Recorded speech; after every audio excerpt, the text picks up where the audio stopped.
ఏమ్రా తమ్మి బక్క చిక్కిన బ్రహ్మానందం లెక్కైనావు. ఆ బీటెక్ భార్గవ్ నన్ను మోసం చేసిందన్న. మోసం మోసం మోసం. మొగోడికి మీసం ఆడదానికి కామనేరా తమ్మి. ఒరే, ఒరే, ఒరే, ఇట్రా, ఇట్రా, ఇట్రా, ఇట్రా, ఇట్రా. నీ మెడలో గొలుసు, చేతికి బ్రాస్లెట్, 10 10 ఉంగరాలు లేవురా? అన్ని వాడేసి నాకించేసిందన్న. దాన్ని తోల్కరండ్రా.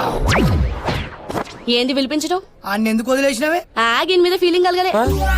కలగందాని వీడి బైక్ మీద ఊర్లో ఉన్న పార్కులను ఎట్లా తిరిగినవే? సినిమాక్స్, ఐమాక్స్ థియేటర్లో తెలుగు, హిందీ, ఇంగ్లీష్ సినిమాలు ఒక్కటి కూడా వదలకుండా ఎట్లా చూసినవే? ఆ చెట్టి కావాలి, ఈ మిట్టి కావాలని దుకాణాలలో ఉన్న బట్టలన్నీ ఎట్లా కొనిపించుకున్నవే? పిజ్జా కార్నర్లలో పడి డజన్లు డజన్లు పిజ్జాలు ఎట్లా తిన్నవే? ఇంటికి పార్సిల్ కూడా తీసుకెళ్లేదన్నా. ఫ్యామిలీ ఫ్యామిలీ పిజ్జాలు తిని బతికేస్తున్నారే. టర్మ్ ఫీజు కూడా నాకేసిందా? మొత్తం నాకెద్దది. ఏం చేసినవే? ఏం చేసినవే? జిమ్ ఫీజ్ గది కట్టాల్సి ఉండే. హాయ్ డార్లింగ్, మూవీకి టైం అవుతుంది పద బారు. బట్టే బాత్ ఈ గర్ల్ ఫ్రెండ్ తో తిరగడానికి సిగ్గు లేదు బే? నువ్వే కదా నా 50,000 తీసుకుని అమ్మాయిని సెట్ చేసింది.